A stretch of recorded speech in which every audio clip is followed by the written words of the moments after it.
स्वागत है आपका ब्रेनोवा बुक्स में, जहां हम जवाब नहीं देते बल्कि सवालों से सोच को जगाते हैं। द डिबेट में आपका स्वागत है।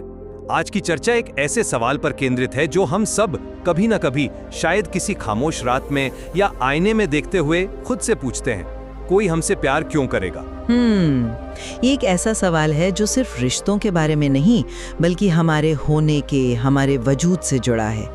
आज हम इसी सवाल से निकली दो अलग-अलग सोच की धाराओं को समझने की कोशिश करेंगे।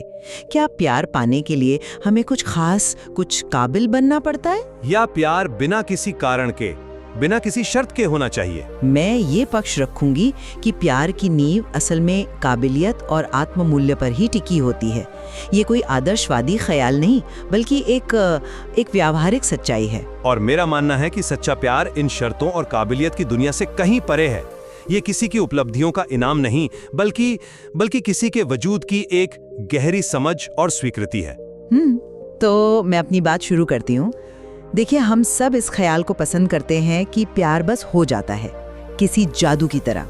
लेकिन अगर हम ईमानदारी से देखें तो हमारे मानवीय रिश्ते, चाहे हम माने या ना माने, काफी हद तक लेन देन और मूल्य पर चलते हैं।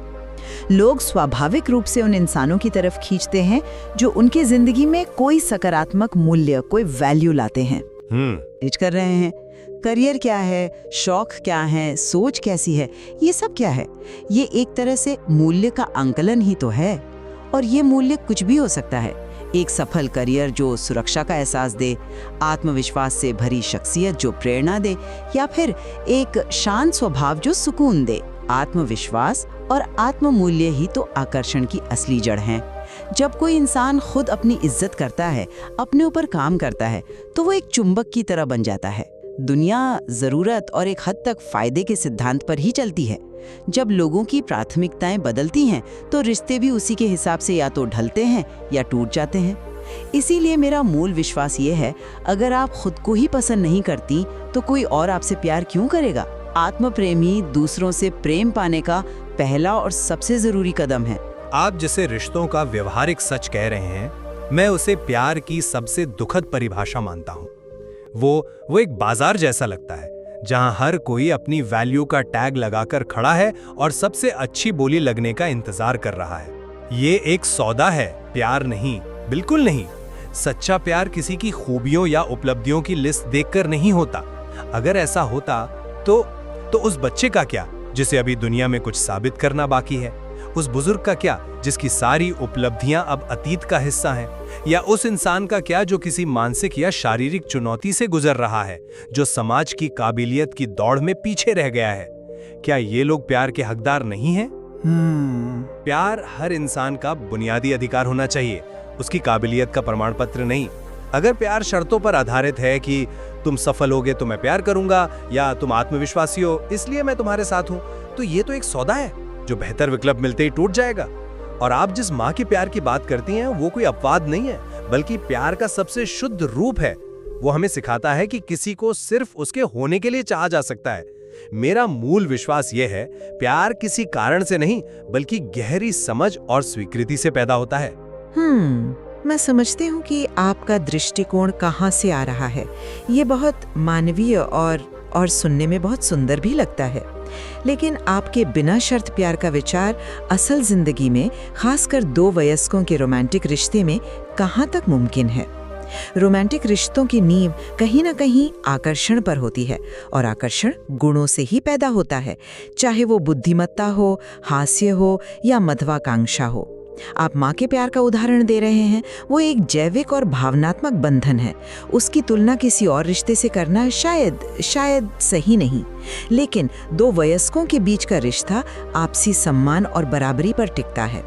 सोचिए, अगर एक साथी लगातार दूसरे के जीवन में नकारात्मकता लाए, अपनी बेहतरी के लिए कोई कोशिश ना करे और सारी जिम्मेदारी दूसरे पर डाल दे, तो कब तक दूसरा उसे सिर्फ स्वीकार करने के नाम पर निभाता रहेगा? क्या ये एक तरफा बोझ नहीं बन जाएगा? एक वक्त के बाद ये प्यार नहीं बल्कि एक थेरेपी सेशन जैसा लगने लगेगा, जिसके लिए दूसरे इंसान ने साइन अप नहीं किया था। आपने एक तरफा बोझ की बात की और मुझे लगता है कि ये एक बहुत महत्वपूर्ण बिंदु है। लेकिन यहीं पर मैं आपसे एक सवाल पूछना चाहता हूँ। आप आकर्षण और प्यार को एक ही मान रही हैं, आकर्षण एक शुरुआती चिंगारी हो सकती है। किसी की सफलता, उसके आत्मविश्वास को देखकर कोई भी प्रभावित हो सकता है, लेकिन सच्चा प्यार तो उस चमक के फीके पड़ने के बाद शुरू होता है। अच्छा? हाँ, जब आप उस इंसान की कमजोरियों, उसकी असफलताओं और उसके डरों को देखते हैं और उसके बावजूद उसके साथ खड़े रहने का फैसला करते हैं, क्या वो फैसला उसकी काबिलियत की वजह से होता है या आपकी प्रतिबद्धता की वजह से? आप जिसे बोझ कह रहे हैं, क्या प्यार कभी-कभी उस बोझ को साझा करने का नाम नहीं है? जब कोई अपने सबसे बुरे दौर से गुजर रहा हो, तब उसे छोड़ देना क्योंकि वो अब आपके जीवन में वैल्यू नहीं ला रहा, ये तो उस बाजार का नियम हुआ, प्यार का नहीं। नहीं, मैं इस बात से इनकार नहीं कर रही कि प्रतिबद्धता जरूरी है, बिल्कुल है। लेकिन प्रतिबद्धता का मतलब ये तो नहीं है कि आप खुद को पूरी तरह से मिटा दें। मैं यहाँ मान्यता या वैलिडेशन की बात नहीं कर रही हूँ, मैं आत्मसम्मान की बात कर रही हूँ। खुद को काबिल बनाना दूसरों को दिखाने के लिए नहीं, बल्कि खुद के सम्मान के लिए जरूरी है। जब आप अपनी इज्जत करती हैं, जब आप अपने शारीरिक और मानसिक स्वास्थ्य पर काम करती हैं, तो आप स्वाभाविक रूप से ऐसे रिश्ते की तरफ नहीं भागती जो आपको कमजोर करे या आपका फायदा उठाए। आत्मसम्मान एक मजबूत नींव है जिस पर एक टिकाऊ प्यार खड़ा होता है। ये दूसरों से वैलिडेशन मांगना नहीं है, बल्कि खुद को वैलिडेशन देना है। जब आप अंदर से भरी हुई होती हैं, तब आप किसी को अपने जीवन में इसलिए नहीं लाती कि वो आपका खालीपन भरे, बल्कि इसलिए लाती हैं ताकि आप अपना भरा हुआ जीवन उसके साथ बांट सकें। ये एक मजबूत स्थिति है, जरूरत या मजबूरी की नहीं। और यहीं पर सबसे बड़ा सवाल खड़ा होता है, क्या हम प्यार चाहते हैं या हम अपनी असुरक्षाओं के लिए कोई बाहरी पुष्टि खोज रहे हैं? आप जिस आत्मसम्मान की बात कर रही हैं, क्या वो हमेशा अकेले ही बनाया जा सकता है? कई बार किसी और का बिना शर्त का साथ और स्वीकृति ही हमें खुद से प्यार करना सिखाती है। आपकी विचारधारा उस इंसान को कहाँ खड़ा करती है जो टूटा हुआ है, जो डिप्रेशन में है, जो खुद को किसी भी तरह से काबिल नहीं समझता? क्या उसे तब तक प्यार पाने का हक नहीं जब तक वो खुद को ठीक ना कर ले? ये तो ऐसा हुआ जैसे किसी प्यासे से कहना कि पहले कुआं खोदो तब पानी पियो। शायद हम सब अपनी किसी न किसी कमी, किसी खालीपन से भाग रहे हैं और उम्मीद करते हैं कि कोई और उस खालीपन को भरेगा। मैं मानता हूं कि सच्चा प्यार उस खालीपन को भरने का नाम नहीं है, लेकिन ये उस खालीपन के साथ आपको स्वीकार करने का नाम जरूर है। किसी को उसके सबसे बुरे वक्त में ये कहना कि तुम जैसे भी हो मेरे लिए काफी हो, ये किसी भी काबिलियत से बढ़कर है। ये प्यार को सौदा होने से बचाता है। ये एक बहुत संवेदनशील बिंदु है, लेकिन मैं इसे एक और नजरिए से देखती हूँ। आपके बिना शर्त स्वीकृति के मॉडल में व्यक्तिगत विकास और जवाबदेही के लिए क्या प्रेरणा है? अगर मुझे बदलने की कोई ज़रूरत महसूस ही ना हो क्योंकि मुझे हर हाल में स्वीकार कर लिया जाएगा, तो क्या रिश्ते एक जगह पर ठहर नहीं जाएंगे? क्या प्यार का एक काम हमें एक बेहतर इंसान बनाना नहीं है? अगर आपका साथी आपकी बुरी आदतों के लिए कभी कुछ न कहे, आपकी गलतियों को हमेशा नज़रअंदाज कर दे, तो क्या ये सच्ची स्वीकृति है या उदासीनता? क्या ये प्यार है या बस टकराव से बचने का एक तरीका? एक स्वस्थ रिश्ते में दोनों साथी एक दूसरे को आगे बढ़ने के लिए प्रेरित करते हैं, न कि उन्हें उनकी कमियों के साथ सहज होने देते हैं। ये एक बहुत बड़ा भ्रम है कि स्वीकृति का मतलब ठहराव है। असल में ठीक इसका उल्टा होता है। जब आपको पता होता है कि कोई है जो आपके गिरने पर आपको छोड़कर नहीं जाएगा, तभी आप उड़ने का सबसे बड़ा जोखिम उठाने की हिम्मत करते हैं। जब एक बच्चा चलना सीखता है तो वो बार बार गिरता है। माँ बाप उसे डांटते नहीं, बल्कि उसे उठाकर कहते हैं कोई बात नहीं, फिर से कोशिश करो। ये जो स्वीकृति है, यही उसे दोबारा खड़े होने का हौसला देती है। बिल्कुल यही बात वयस्कों पर भी लागू होती है। सच्ची स्वीकृति विकास को रोकती नहीं, उसे मुमकिन बनाती है। ये वो सुरक्षा जाल है जो आपको और ऊंचा जाने की आजादी देता है। इसके विपरीत जब प्यार शर्तों पर आधारित होता है तो इंसान हमेशा एक डर में जीता है। अगर मैं असफल हो गया तो, अगर मैं उतना अच्छा नहीं रहा तो। ये डर आपको बेहतर नहीं बनाता, ये आपको अभिनय करने पर मजबूर करता है, और अभिनय करते करते इंसान थक जाता है। संक्षेप में मेरा अब भी मानना है कि एक स्वस्थ और टिकाऊ रिश्ते की शुरुआत आत्मसम्मान और खुद पर किए गए काम से होती है। प्यार कोई जादू की छड़ी नहीं है जो आपकी सारी समस्याओं को दूर कर दे। ये उन गुणों, उस सम्मान और उस मूल्य का नतीजा है जिसे हम पहले खुद के भीतर विकसित करते हैं। खुद को प्यार के काबिल बनाना एक जिम्मेदारी है जो हम खुद के लिए और अपने होने वाले साथी के लिए उठाते हैं। लेकिन मैं आपकी इस बात की गहराई को समझती हूँ कि ये सफर हमेशा अकेले का नहीं होता।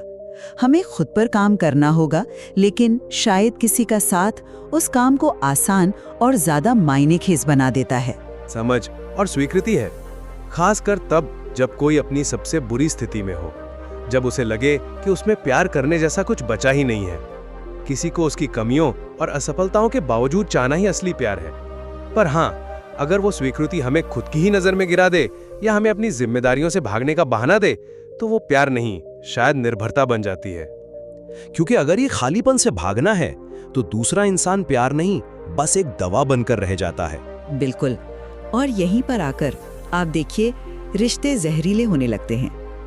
जो इंसान खुद अंदर से टूटा हुआ है, उलझा हुआ है और सिर्फ सहारे की तलाश में है, वो एक मजबूत और सेहतमंद रिश्ता बना ही नहीं सकता। ऐसी भावनात्मक निर्भरता, वो जो इमोशनल डिपेंडेंसी कहते हैं, वो शुरुआत में बहुत अच्छी लगती है। लगता है कि कोई हमारी कितनी परवाह करता है, लेकिन वक्त के साथ यही निर्भरता रिश्ते पर बोझ बन जाती है। एक रिश्ता दो अधूरे लोगों को पूरा करने के लिए नहीं होता। प्यार कोई गणित नहीं है जहाँ दो आधे मिलके एक बन जाएं। ये संगीत जैसा है जहाँ दो पूरी धुनें एक साथ बजकर कुछ और खूबसूरत बनाती हैं। आपकी संगीत वाली मिसाल बहुत खूबसूरत है, पर मैं फिर उसी खतरे पर लौटता हूँ। ये जो विचार है कि प्यार पाने के लिए काबिल या पूरा बनना पड़ता है, ये इंसान के अंदर एक गहरा डर नहीं पैदा कर देता? ये इस सोच को जन्म देता है कि जब तक मैं परफेक्ट नहीं हो जाता, जब तक मेरी सारी कमियां दूर नहीं हो जाती, तब तक मैं प्यार के लायक नहीं हूं। ये सोच प्यार को एक महफूज जगह बनाने के बजाय एक अंतहीन दौड़ बना देती है, एक कंपटीशन जहां आपको हर पल खुद को साबित करना है कि आप इस प्यार के हकदार हैं। नहीं, मैं परफेक्ट होने के बात कर ही नहीं रही। मैं आत्मसम्मान की बात कर रही हूँ, और दोनों में आप मानिए जमीन आसमान का फर्क है। परफेक्शन एक दिखावा है, एक बाहरी चीज। आत्मसम्मान एक अंदरूनी एहसास है। आकर्षण आत्मसम्मान से आता है, किसी सिक्स पैक एब्स या किसी बड़ी डिग्री से नहीं। प्यार का मतलब ये नहीं है कि आप किसी की जिंदगी में जाकर उसके भावनात्मक जख्मों पर मरहम लगाएं। वो काम एक थेरेपिस्ट का है, एक पार्टनर का नहीं। प्यार का मतलब है दो आत्मनिर्भर पूरे इंसानों का एक दूसरे का हाथ पकड़कर आगे बढ़ना। जब आप खुद अपनी इज्जत करते हैं तो आप एक स्टैंडर्ड सेट करते हैं कि दूसरे भी आपकी इज्जत करें।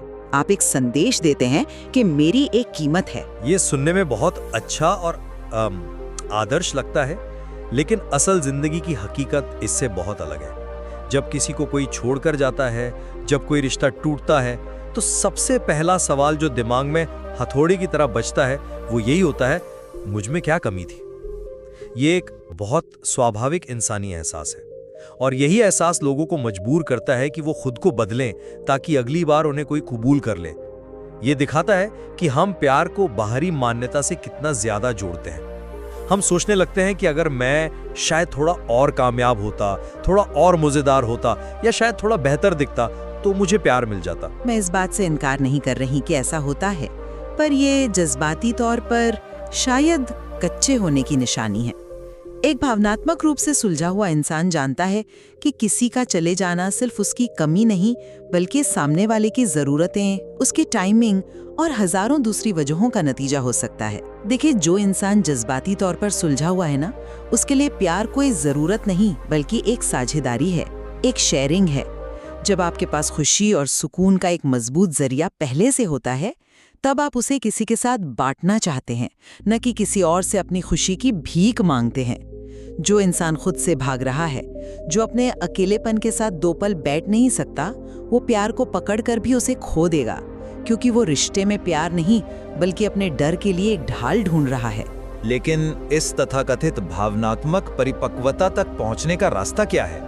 क्या वो रास्ता उसी खुद को बेहतर बनाने की दौड़ से होकर नहीं गुजरता जिसकी आप वकालत कर रही हैं?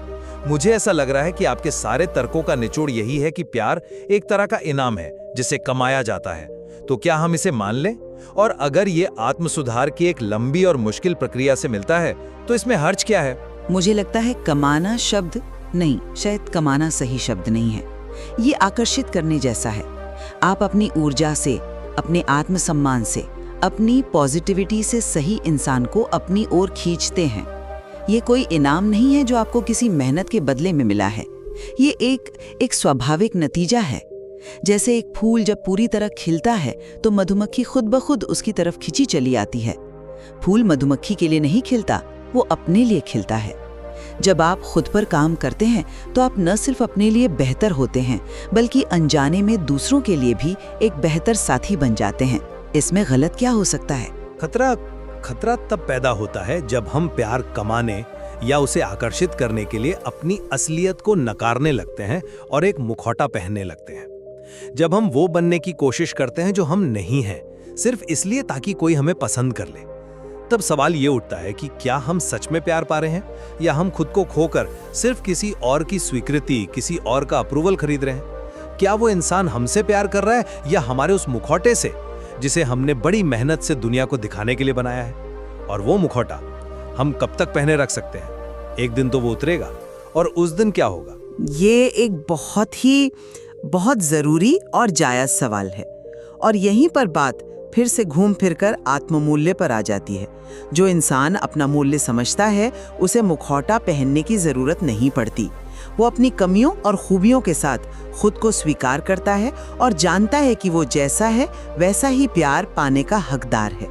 लेकिन ये स्वीकृति किसी बाहरी इंसान से नहीं आती, ये भीतर से आती है। मुखौटा वो पहनता है जिसे डर होता है कि अगर उसकी असलियत सामने आ गई तो उसे ठुकरा दिया जाएगा। तो क्या हम इस बात पर आकर मिल सकते हैं कि असली समस्या तब शुरू होती है जब असुरक्षा और उम्मीदें एक साथ आ जाती हैं? जब एक असुरक्षित इंसान किसी दूसरे से ये उम्मीद करने लगता है कि वो आएगा और उसे पूरा कर देगा, उसकी सारी कमियों को भर देगा, उसके सारे डर मिटा देगा। बिल्कुल, प्यार उसी पल जहरीला हो जाता है। और इसके ठीक उलट, प्यार तब असली और गहरा होता है जब आत्मस्वीकृति और जिम्मेदारी साथ चलती हैं। जब दो लोग ये समझते हैं कि वो अपनी अपनी खुशियों के लिए खुद जिम्मेदार हैं और वो एक दूसरे का साथ देने के लिए साथ आए हैं, एक दूसरे पर बोझ बनने के लिए नहीं। तो आखिर में हम उसी सवाल पर लौट आए हैं, लेकिन शायद एक गहरी समझ के साथ। आपका तर्क ये है कि आत्मसम्मान के बिना पाया गया प्यार सिर्फ एक अस्थायी सहारा हो सकता है, एक स्थायी और गहरा रिश्ता नहीं। हाँ, और आपका पक्ष ये है कि शर्तों पर आधारित प्यार हमेशा एक सौदा रहेगा, जिसमें हर पल खुद को साबित करने का दबाव और रिश्ते के टूटने का डर बना रहेगा।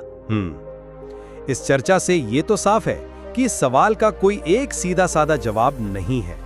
ये एक ऐसा धागा है जिसके दोनों सिरे पकड़ना जरूरी है, वरना ये उलझ जाएगा। शायद हमें ये समझना होगा कि प्यार हमें पूरा करने नहीं आता, प्यार सिर्फ हमारे साथ चलने आता है। अगर हम खुद के साथ चलना सीख लें